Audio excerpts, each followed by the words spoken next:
In this episode, we look at the need to connect. Get excited, because this is Tiny Leaps. Big change. Big change.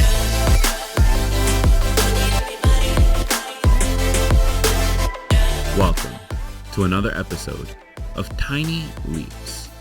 Big changes, where I share simple, research-backed strategies you can use to get more out of your life.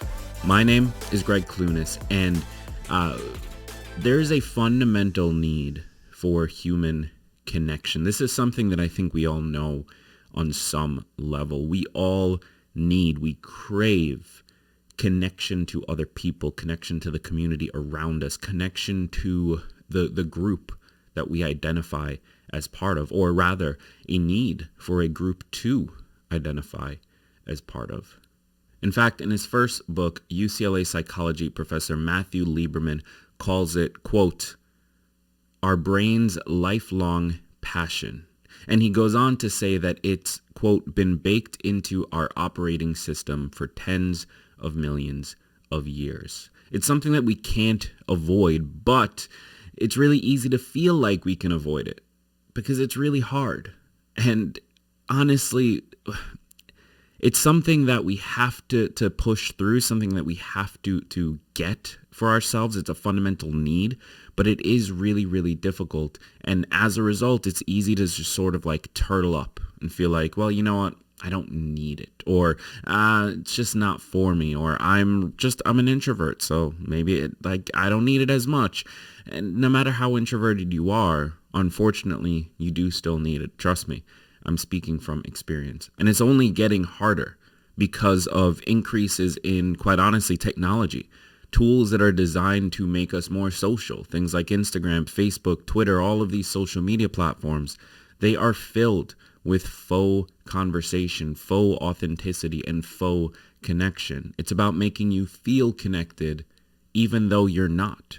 Yes, you might know what's going on, but that doesn't mean you're actually connected to that person in any sort of meaningful way, at least not meaningful as it relates to our psychology. And of course, the other thing making it more difficult than ever before is the ongoing pandemic. We are in a global pandemic that is causing us to all go more and more internal, to stay away from people around us and connect less purely out of the need for safety. So connecting with others has gotten harder than ever before. And this is something that's really showing its face in my life recently. It's something that I've been truly struggling with that I want to share with you today, because I think that there can be some lessons learned in that struggle, but only if we're willing to sort of face it and talk through what it is that we've dealt with.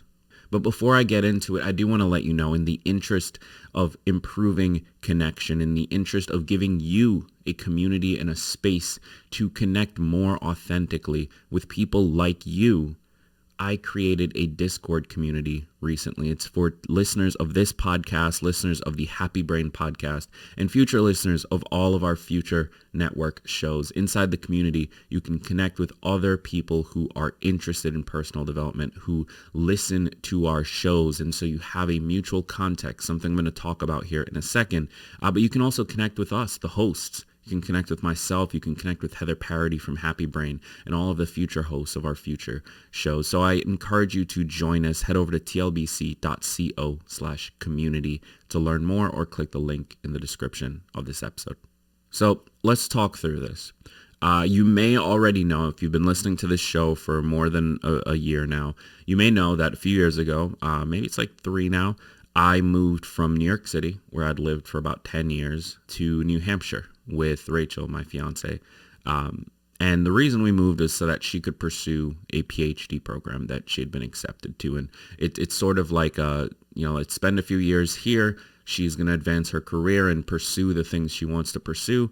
And at the time, and still to this day, my work was completely remote. I work for myself and work out of the home, and I did when I was in New York City as well. And so the logistics of packing up and moving to another state really weren't that hard. If anything, I'm saving a lot of money that I really didn't need to be spending in New York City. So it made sense logistically. It made sense from like a process perspective. But of course, it also made sense from this is my partner. This is the person I want to spend the rest of my life with. And I want to be there to support her and help her when she's struggling in this program that is difficult. And we knew it was going to be difficult from the start.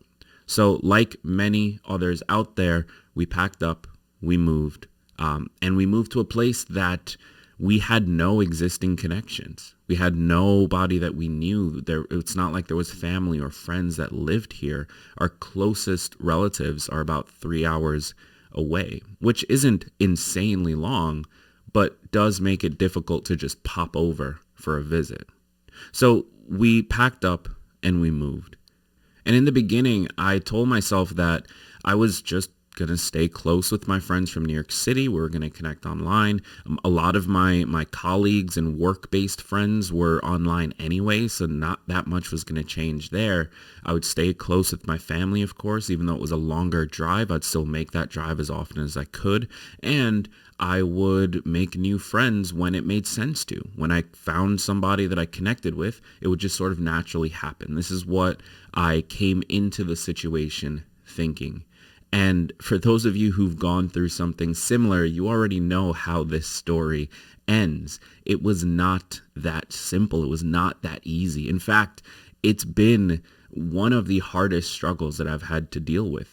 I won't say hardest because that will still be and will be for the foreseeable future struggling when my father passed away. So this is nothing in comparison to that. But as far as regular day-to-day life goes, this is difficult. It's way more difficult than I thought it was going to be.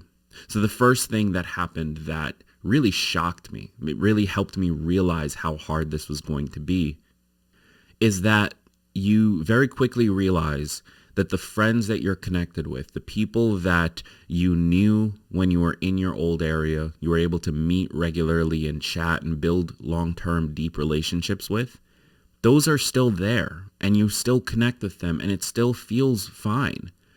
But you very quickly become the odd one out because the rest of your friend group is able to meet in person. The rest of your friend group is able to create new inside jokes and new little moments that you aren't a part of. And so every single time that you make time for them and they make time for you through a Zoom call or FaceTime or whatever it might be, every single time you do that, it feels like you're just catching up. It feels like you're in this perpetual cycle of figuring out what happened since you last spoke because you're not a part of the day-to-day anymore. You're not a part of those tiny little moments. And those moments, it turns out, matter way more than you realized because they're closer than they were when you were in the city. Now, if you were there, if you were still back where you came from with them, you would be close too. But you're not. And so before you know it, they're much closer to each other than they were before, and then you'll ever be able to be again because you've missed out on those moments.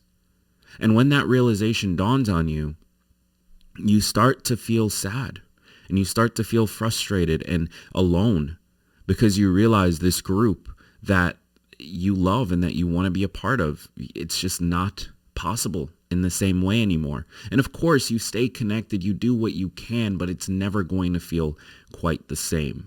Now, the second big thing that popped up for me, the second big thing I noticed that I didn't recognize before is that most of the people you're connected to, and I say you're because I'm willing to bet this is true for you as well, outside of family, most of the people you're connected to come with some mutual context. Maybe you met them in school. That was your mutual context. There was this bond that you all went to the same school, or you were all in school at the same time, even if it wasn't the same exact school.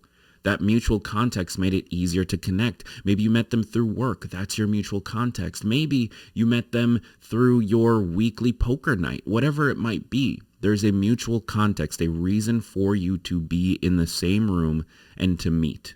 And then from there, it gives you that safety in knowing that if you talk to this person, it might go horribly. You might not have anything in common except this one mutual context.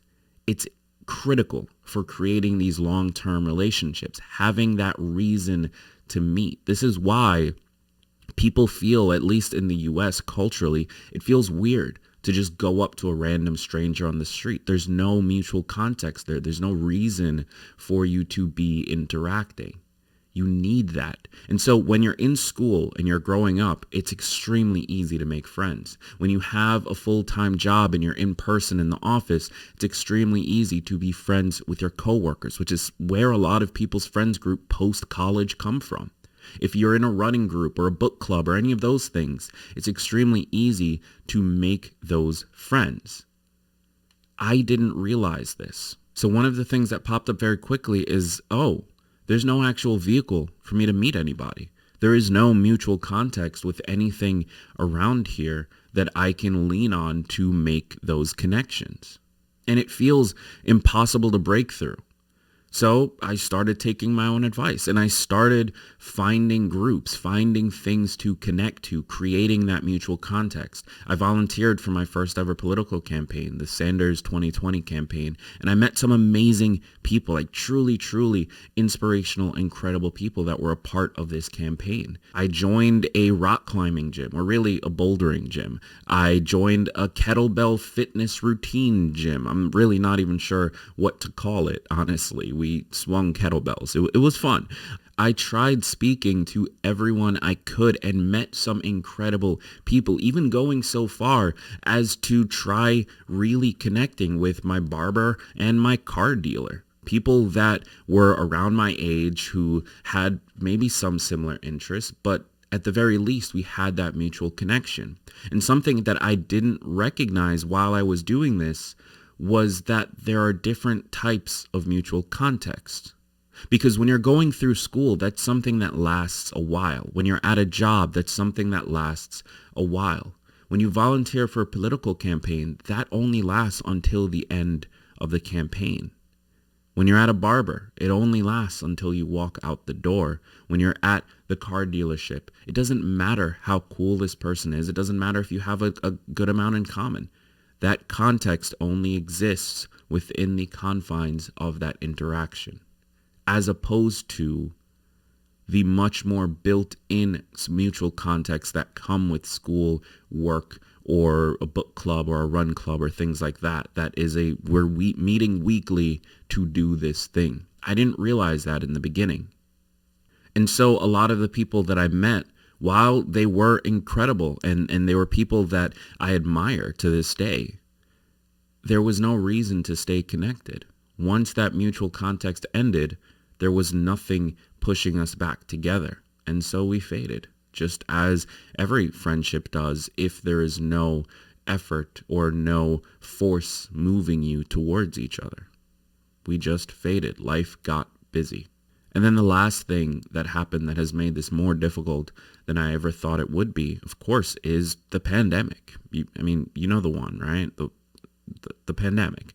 Like, it's really difficult to make friends and to connect with people and to find your groups when you're all trying to avoid death or serious illness that is airborne. Like, it's not like, that's COVID, I can point to it and just walk away. It's like it might be in the air, and so you avoid people purely for safety and for the safety of their loved ones and your loved ones and for the safety of larger society. You avoid people and you wear masks and you do all of the things that add distance between you and everyone around you. So even if you meet someone who might be cool or might be interesting, there's always going to be in the back of your mind that little wariness of like, do we want to do this right now? Maybe we should wait until the pandemic is over. And for those of you who have been dating during this period of time, you know exactly what that feels like. And I'm going to be honest, this has been much harder than I thought it would be, but it's also had a much bigger impact on me than I thought.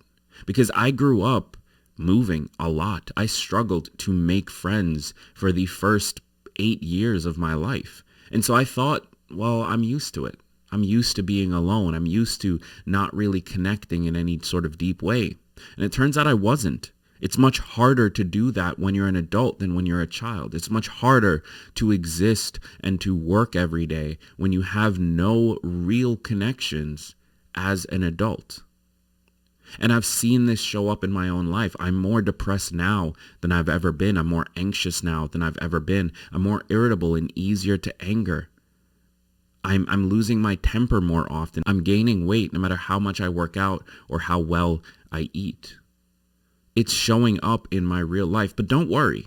This isn't a pity party. I'm not here for your sympathy. I'm here to share lessons learned that I think can help you avoid the same pitfalls I made.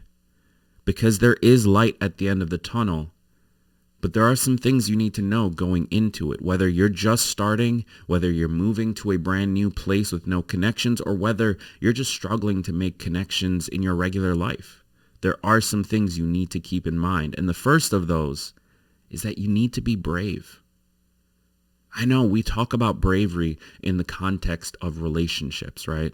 Oh, wow, I need bravery to go ask out this girl I like or this guy I like. We talk about bravery like that, but I actually think, and no, I don't think, I know, having gone through it myself, it takes just as much bravery to ask somebody to be your friend. It takes just as much bravery to ask somebody to hang out with you, to let you into their world. And the rejection that comes with that is just as, if not more, painful, because it's not one that we're used to. We grew up with mutual contexts being built for us through school, through work, through our family and their connections. We've never really had to build one for ourselves. And so while we might be used to getting rejected in a romantic way, we might be used to getting rejected in anything other than a platonic relationship, we're not used to getting rejected for friendship. And it hurts. It really hurts. But you do have to be brave enough to take the step, because that is the only way it happens. One big lesson I've learned is that if you want to build those connections, you have to force those connections to happen. That doesn't necessarily mean forcing it with any particular person. It means constantly going out there, putting yourself out there, trying to find those people who are your people, trying to make those connections. It's critical, but it's hard. That's the first lesson. Be brave enough to face that pain and still choose to walk towards it anyway. The second lesson is, if you do meet someone that you do vibe with, take that next step. Push to make something more stable out of it. There are plenty of people that I met at the Bernie Sanders campaign that I would love to be friends with today. But our context was short term. We connected over this event. We knew we were similar people because we supported the same candidate and we were working on that campaign. But all of our conversations were around that. We never took that next step to figure out what else do we have in common, to create that new mutual context. For example, had I met anyone there and been vulnerable enough, open enough to talk about the fact that I love anime, or that I'm a podcaster, or whatever it might be, had I taken that step, that doesn't mean that I'm going to connect with everyone there. But if there's one other person there who also loves anime, or who also is a podcaster, or maybe is just thinking of podcasting or listens to podcasting, that gives us mutual context. That gives us something that we can connect with outside of the confines of this one temporary situation.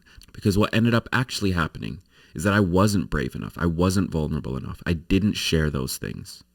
We only talked about the campaign. And then as soon as the campaign ended, we all went our separate ways. And I'm sure there were people there that I could have been great friends with. But I didn't push for it. I didn't try to make it happen. Don't make that mistake. And the last piece of advice I want to give you is, while you're going through this process, it's going to be painful. You're probably already feeling it. Stay as close and as connected to your old friend group and your family as you possibly can. Any sliver of connection that you have in your life is going to be a double-edged sword, because it's going to feel like, one, it's not quite enough. Every time you talk to them over Zoom or FaceTime, you're going to feel like, you just want to hug them. You just want to be there physically with them in the same room. You want to be in on the inside jokes. You want to connect with them deeper. You want to share the struggles of what you're going through. You're going to feel that, and it's going to highlight it for you. Connecting digitally only shines a light on the fact that you're not connecting physically, that you're not in the real world together. But, and this is an important one, it's going to keep you sane long enough to find those connections. I can't tell you how important it's been to stay connected with my family, to stay connected with my digital network, my digital community during this process. I might be losing my mind, but I would be so much worse off had I not had that. So while you're going through this process, don't go internal. Don't curl up in a corner and feel like, what's the point? And don't walk away from the groups that you already have. They might not feel like enough, but they're still there for you. They still love you. They still want to support you. So I hope that helps. If you are looking for your own digital community to support you as you try to find that physical community, I encourage you to join the TLBC community. You can find us on Discord or click the link in the description of this episode. Or of course, you can head over to tlbc.co/community. It is all listeners of this show as well as our other network shows. You can connect with me directly, connect with Heather of Happy Brain directly, share feedback on the shows, connect with each other, support each other's goals, and help each other through this process of personal improvement. tlbc.co/community to learn more. Thank you so much for listening today or watching or whatever it is you're doing. And as always, remember that all big changes come from the tiny leaps you take every day.